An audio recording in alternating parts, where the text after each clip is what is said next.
When someone in Manila says family, how broadly should you actually define that? I mean, is it just the people living under one roof? Well, the answer, and this is really central to an understanding life there, is it's much, much wider than you probably think. Right. In Manila, family isn't just, part of life. It feels like it's the absolute bedrock of everything. It really is. If you want to grasp the core social dynamics, the economic engine, even some political aspects of Manila, you have to understand the Kapamilya system. It dictates so much, doesn't it? Yeah. Major decisions, social standing. Absolutely.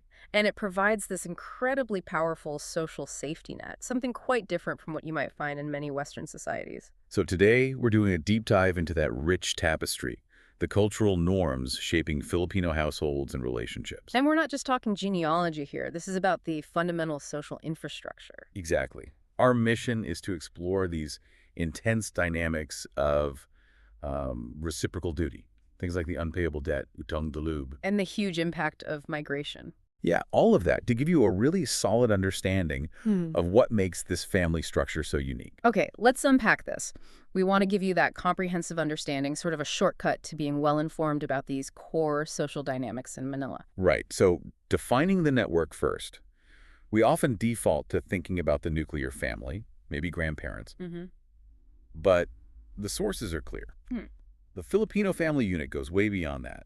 It's a wide network, kin, neighbors, close friends even. It's Huh. expansive. And that expansion creates this immediate, kind of pervasive social support system. You see it instantly in just the language they use. You mean like with titles? Exactly. It's completely standard practice to call your parents close friends or even quite distant relatives. Tito for uncle, Tita for aunt. Lolo and Lola too, for older figures who aren't actually grandparents. Precisely. It signals they're included in your inner circle. Yeah. And crucially, that means reciprocal obligations apply to them too, even without a direct blood tie. Which brings us straight to that key term, Kapamilya. Yes, Kapamilya.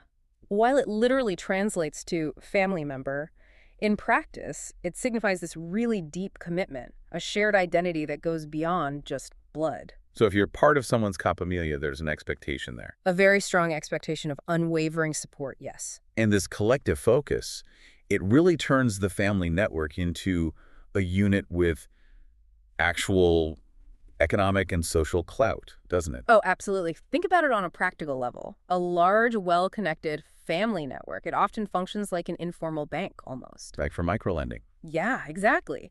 They pool resources for things like education or starting a small business, things an individual might really struggle to finance on their own.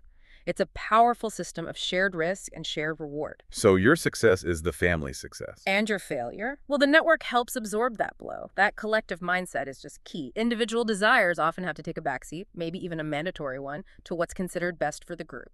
Your personal success is framed as the family's success. Universally, yes. Okay, so that intense focus on the collective must be rooted in some really powerful values. Let's talk about filial piety. Ah, yes. Deep respect and, importantly, obedience towards elders. It's not just a nice sentiment. It's practiced with a seriousness that really dictates the household structure. It's a genuine cornerstone, you're saying. It truly is. That respect influences who makes the big decisions, who takes care of aging parents, how money is managed. And it connects to maintaining the family's reputation, right? The family face. Definitely. And avoiding haya, which is often translated as shame, but it's deeper than just personal embarrassment. Can you give us an example? How does Haya actually guide behavior? Well, think of it as this extreme aversion to causing any public dishonor for the family name. Let's say a young person knows a relative is struggling, maybe made some bad choices. Okay.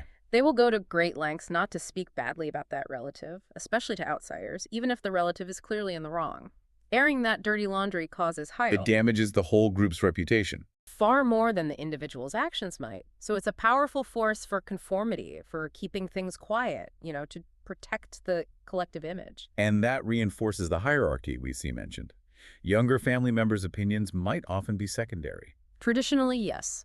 It's seen as a functional way to ensure stability.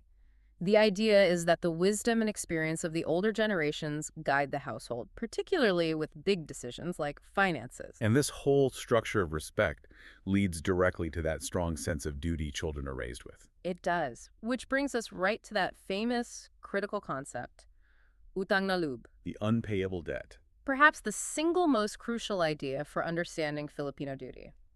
It's this profound moral obligation, this debt of gratitude owed to parents for the sacrifice of raising you. So achieving success like in your career or finishing school. That's not just for you. It's seen as the concrete way you begin to repay that utang na loob.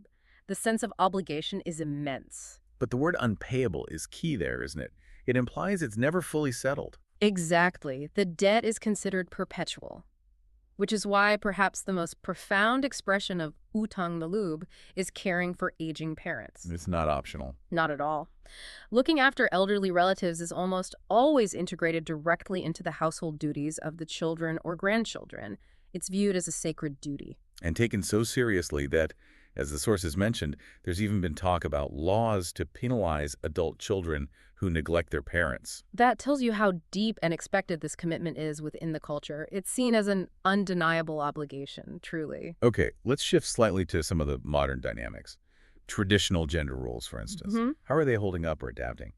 Well, the traditional ideal is pretty classic. Father as the main breadwinner, the provider. And the mother managing the household, the kids being the sort of heart of the home. That's the cultural ideal, yes. But the reality, especially now, is much more complex. We see studies suggesting that while both parents value obedience and respect highly, mothers might actually encourage slightly more independence in their children compared to fathers. It's a subtle shift. And critically, with so many families being transnational now, the mother often becomes the one managing the money, right? Exactly.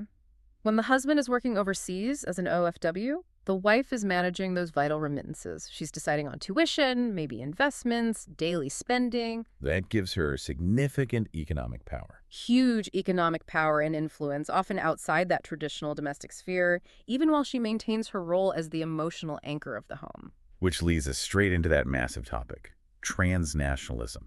This is where things get really complex and, frankly, quite interesting.